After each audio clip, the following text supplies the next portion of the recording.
Welcome to Comics Bazaar, the channel of comics commentary and arcana. This video features the Uncanny X-Men number 184, cover dated August 1984. The cover here, no cover caption, but there is this interesting device of the cover title being Set Aflame.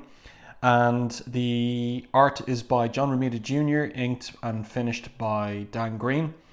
And we have three figures here on the cover.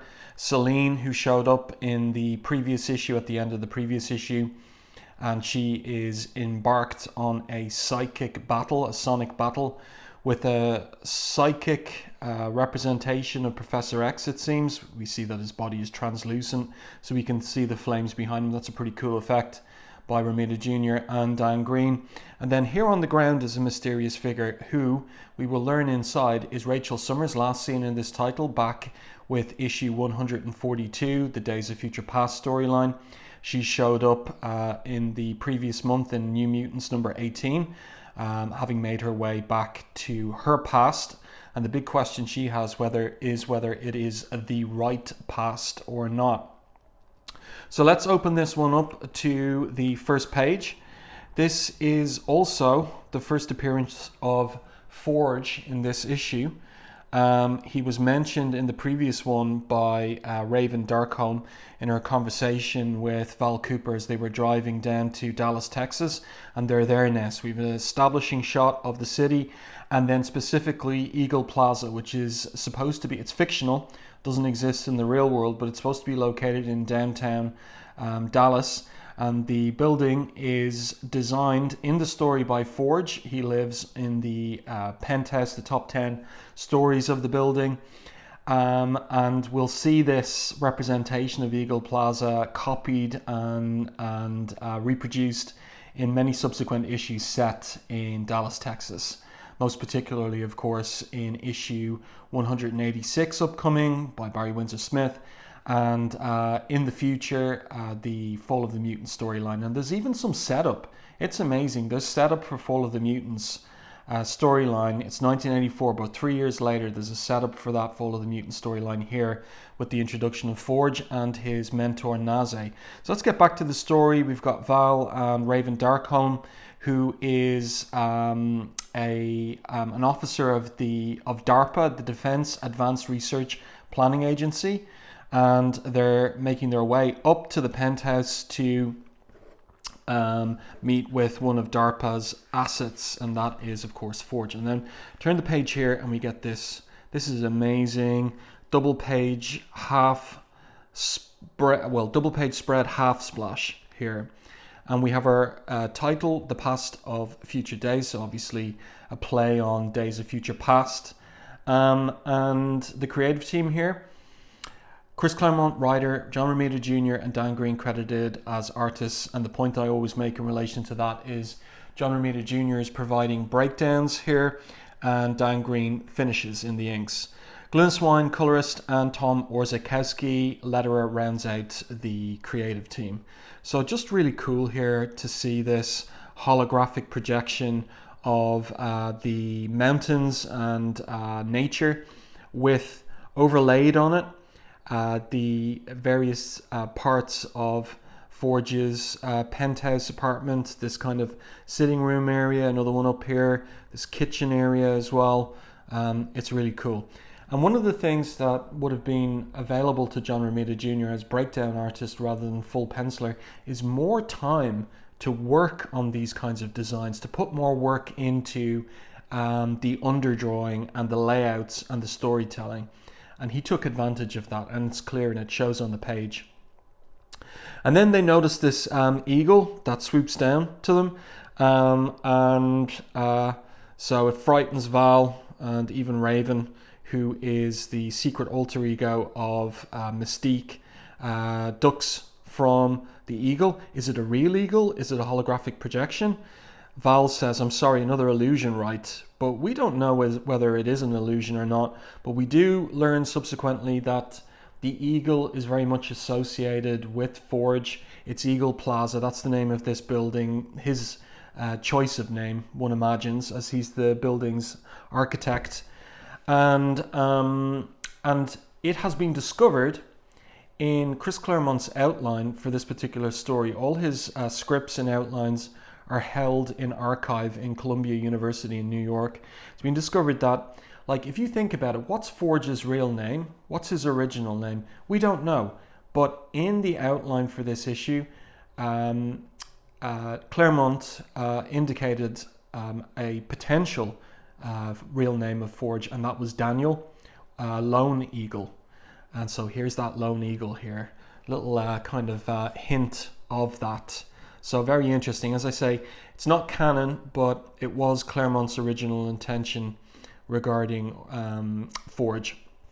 So then we overhear this conversation, the women overhear this conversation, which is interesting. It turns out to be between Forge and Naze. So this is Naze speaking. You don't need my telling you, you can see the signs for yourself. The ancient patterns are being broken, the proper order of things overturned, the fabric of life itself is unraveling. And Forge responds, so, you alone possess the power to put matters right. It is your responsibility, your sacred duty, once perhaps, but no longer.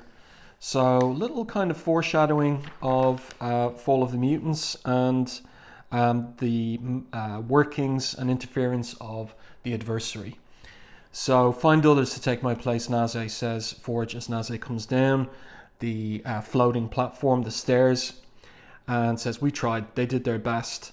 Nothing remains of them save their bleached bones. You cannot hide from your destiny. And indeed, Forge, it turns out, couldn't hide from his destiny. So Forge responds, I don't, I simply deny it. And Naze says as the lift doors close behind him or in front of him, fool, your cowardice will doom all you hold dear. And then we have our introduction to Forge here. And it's interesting, Tom Orzechowski's placement of the speech balloons. So we're looking here, but suppose my old friend, a man holds nothing dear and does not care. The hologram, it's gone, says Val. And then we're introduced to Forge in very 1980s fashion. The polo shirt with the horizontal stripes and the popped collar, and the short gym shorts and the sneakers and socks pulled up halfway up his lower leg. And then of course we see this metallic overlay on his right leg and the black glove he's wearing and the walking stick as well. So what does it all mean? What does it all add up to? Well, in time we'll discover everything about Forge and his backstory, but not everything in this issue. So he introduces himself, Forge, and he says, my apologies for Naze. He has a good heart, but his passions occasionally get the better of him. I've known him my entire life. Sometimes he forgets. I'm no longer a child or his pupil. And you look well, Ray, he says. So that's his kind of pet name for Raven. And then we get a lot of dialogue on these pages, and it's all connected with telling us who Forge is and what he does for DARPA. So he says that he has been working on replicating a piece of equipment that they have gotten from the Space Knight ROM. But first of all here, this is actually interesting. He explains that he has a knack for inventing. When Tony Stark stopped designing weaponry, the government turned to me. So that's what he does for DARPA, for Raven Darkholme's government agency. But then he goes into this business about the dire reads and ROM. Their archfoe, the Space Knight ROM, uses an analyzer to locate the dire reads and a neutralizer which banishes them to other dimensional limbo. However, because of built-in failsafe mechanisms, we're unable to examine, much less copy ROM's weapons. My brief was to duplicate them both. So Raven asks, and have you? In part. And this is it here. So we'll see this thing in action in the next issue. This gun should theoretically, says Forge, neutralize the power of any super being, mutant or otherwise. And that is what Val Cooper has been looking for, in effect, with her concerns about superpowered mutants, the likes of Magneto, and what they might do to the US or the world.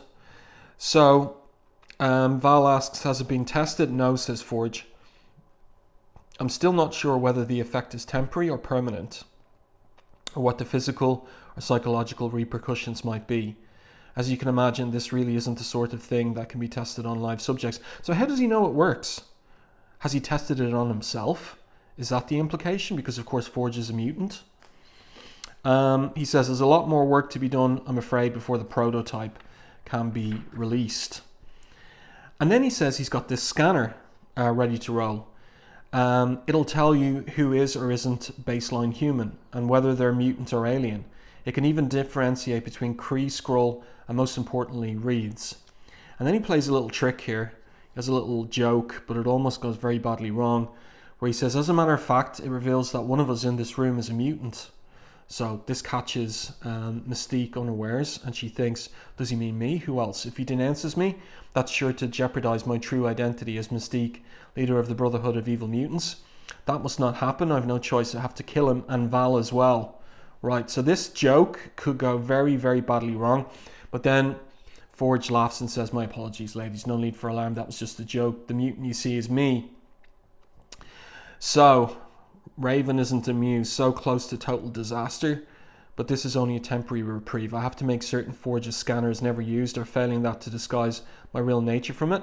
And he thinks, whatever's happened to Raven's sense of humor, if looks could kill, my troubles would be over. I really spooked her. I wonder why. She got something to hide. So he wasn't using it, apparently. Otherwise, he would detect that she is a mutant. And then that's the end of our introduction to Forge for this issue. But it is set up for what happens in the next with both Scanner and the Neutralizer. We'll see how all that pans out. And then we switch to New York City, and we have a TV report about the events of Uncanny X-Men 182. And the X-Men battling the Kaiju Dragon in Japan over Tokyo. And who's watching the report except for Rachel Summers, who in New Mutants 18 made her way to her past. She hopes it's her past. And she is taken aback by the fact that Storm doesn't look like she remembered her. Because of course this is punk Storm with her biker leathers and mohawk. And so Rachel thinks she can't be Storm. Aurora never looked like that. And then she overhears another detail from the news report. The justification of national security has been used to explain the introduction in Congress by Senator Robert Kelly of the Mutant Affairs Control Act, among whose more draconian provisions. And then she just thinks suddenly, what did he say? What was the name of that bill?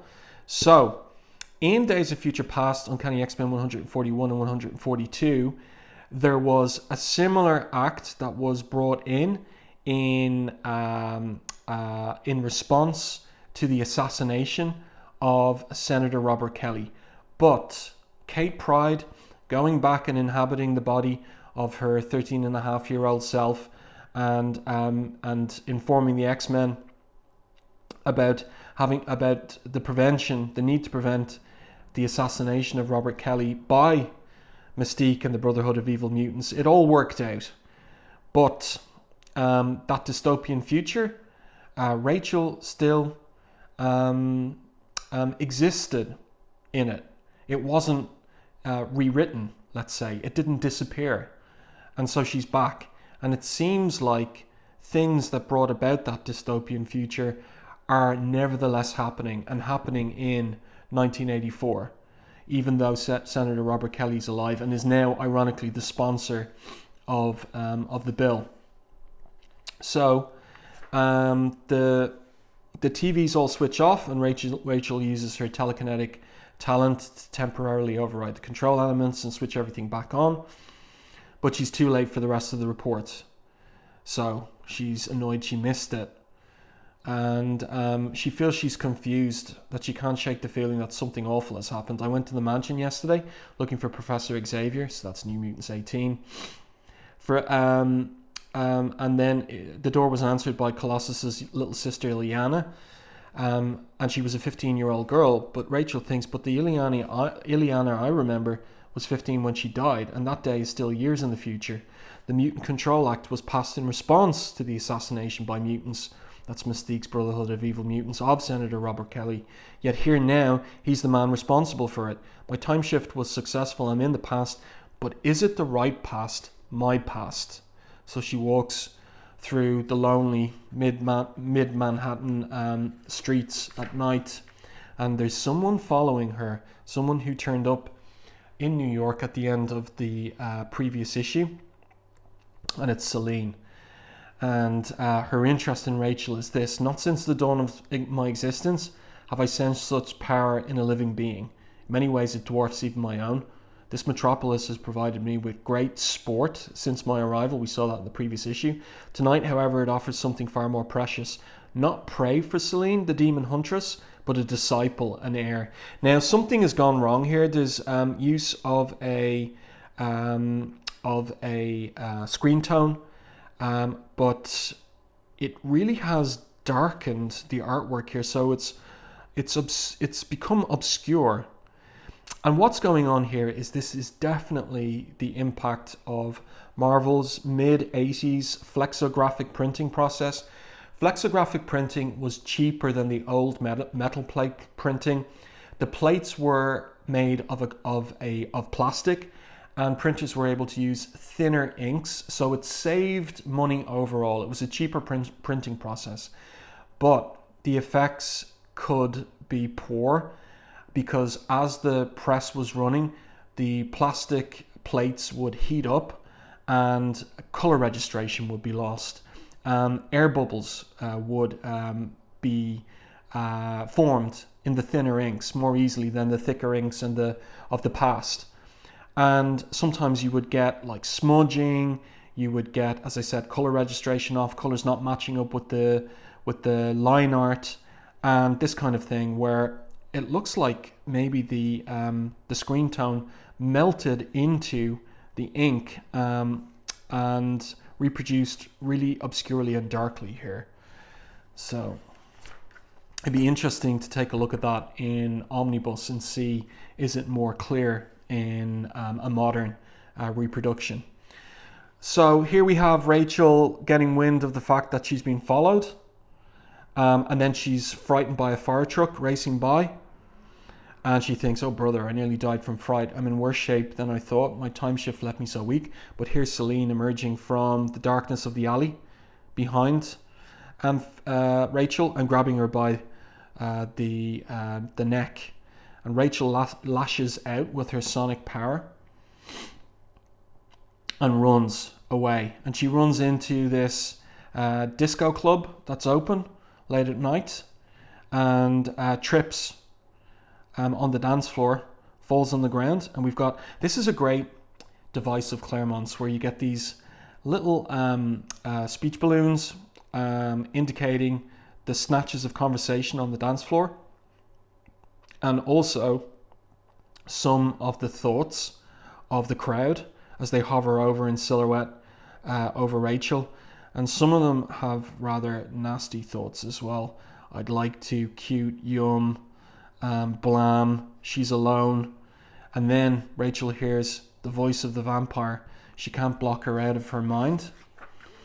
And then the bouncer arrives and grabs her to throw her out of the club. But then the owner or manager, well, he says he's the owner, Nick Damiano, intervenes on Rachel's behalf. And he takes pity on her, and he realizes that she is a genuine person in need of help.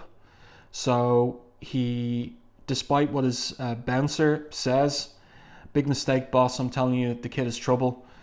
Damiano responds, my instincts say different. Besides, Jer, I can take care of myself. So he heads off, and it's interesting what the bouncer says then. He says, part of that job, boss, because he says he'll fire him maybe if he keeps on, is keeping you healthy. I better call your dad. He ain't gonna like this one bit. And that always makes me think, who is this guy's dad? Nick Damiano? Is it a mafia guy? Is that something that maybe Claremont was setting up there? It never develops into anything, but I just found it curious rereading the issue at this point. And then we see his apartment here, and really nice design of this apartment by John Romita Jr. Again, using that extra time he has by producing breakdowns, lavishing it on the detail like architectural detail of backgrounds and establishing shots. So Damiano gives Rachel some real orange juice, and she says, "Real orange juice? Oh, Nick, it's been years since I had any." Oh, and by the way, like, Rachel has size scanned, a light size scan, Nick, in order to determine that he doesn't have any nasty ulterior motives. So she says here, his gentleness reminds me, she thinks here rather, his gentleness reminds me of Franklin. That's Franklin Richards. I mind scanned him at the club. There are no nasty ulterior motives behind his offer. He really is just concerned about me. So Nick is a good Samaritan to Rachel. He runs her a bubble bath as well, which she luxuriates in and gets her energy back. And then she gets some kind of psychic sense that something's off, something's wrong. So she gets out of the bath and comes into the dining room and sees the candles and wine. He's gone to a lot of trouble, that's nice, but why won't he answer? And why can't I hear his thoughts?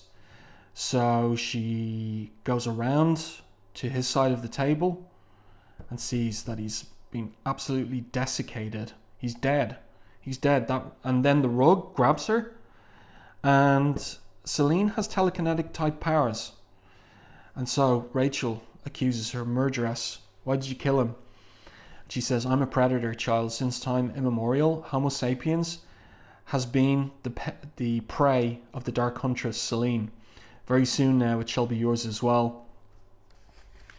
So we get this couple of pages of battle between them. Rachel lashes out at her sonically. She gets free of the rug. Selene is impressed.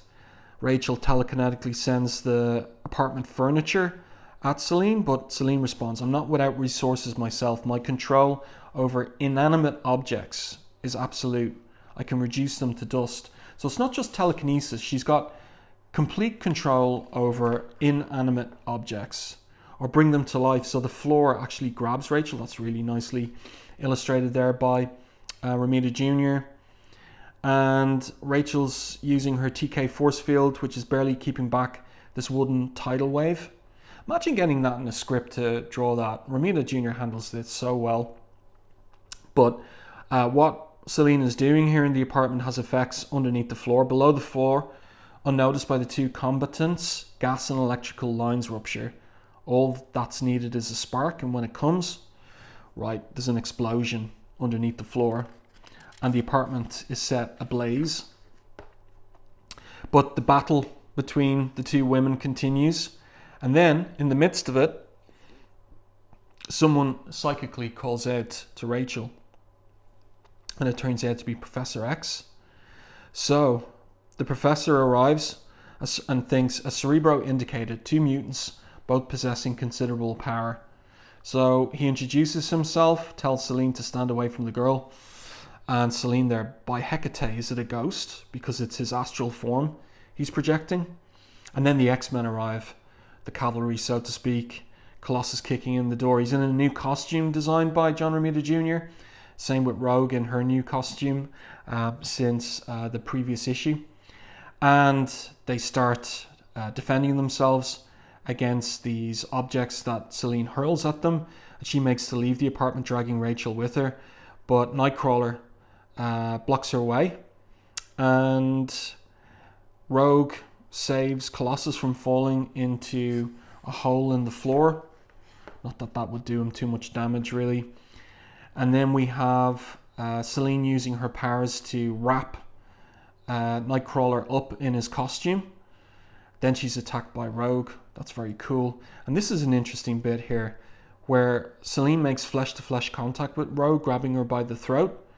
And Rogue thinks, it's impossible. We're touching flesh-to-flesh. I should be absorbing her memories and powers, but instead the reverse is happening. She's draining my life.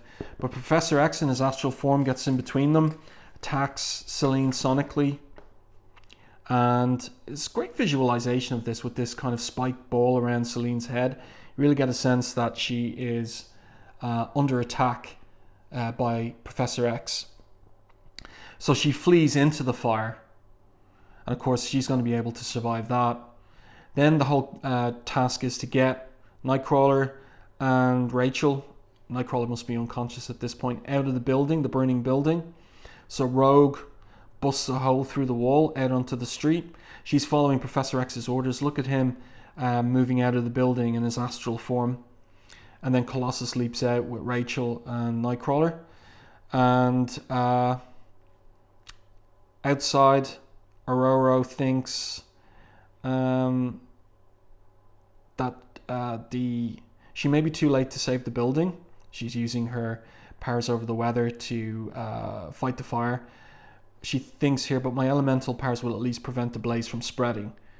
And then we get a little bit of self-doubt from her, because this is a little bit of a subplot that Claremont is kicking around Storm's confidence as leader. So she thinks to herself here, I must admit, the Professor makes a superb leader. He founded the X-Men. He is our teacher. Is it fair to begrudge him that role? But is his desire to lead, his automatic assumption of command, a reflection of my performance? Am I not good enough? So Claremont always working in these little doubts into the characters' self-appraisals, which helps round them out, you know. And then our last page, 22 pages of story in this issue. So they're out on the street and Rachel's recovering, and she says something like, she starts talking about her past experience of Professor X. She says, Professor Xavier, you're standing, you can walk, and you're Storm, who else? But your hair should be long. What happened to your costume? I've seen photographs, I've known you all my life, you never looked like this. And Storm responds, then child, your pictures and memories are wrong. So Rachel, shocked, I can't deny it any longer. She says, I've made a terrible mistake. Somehow I'm stuck in the wrong past. Because of my stupidity, the world is doomed. So, there we go. Our introduction of Rachel into the X-Men's present-day timeline. Yes, she showed up in New Mutants number 18, knocking on the door of the X-Mansion, but here she is, meeting up with the team, and she recognizes something's off. This isn't the past that she understands to be her past. So there's some kind of time paradox at work here, and that will all get worked out and determined in subsequent years by Claremont in his treatment of Rachel on the book. So I do hope that, one last thing to note here is the letters in the letters page deal with Uncanny X-Men 175, and they're answered fictionally by Scott Summers. So I do hope that you enjoyed this review and commentary on Uncanny X-Men 184. If you did, please like the video on YouTube, and if you haven't done so already, subscribe to the channel and stay tuned for more content like this.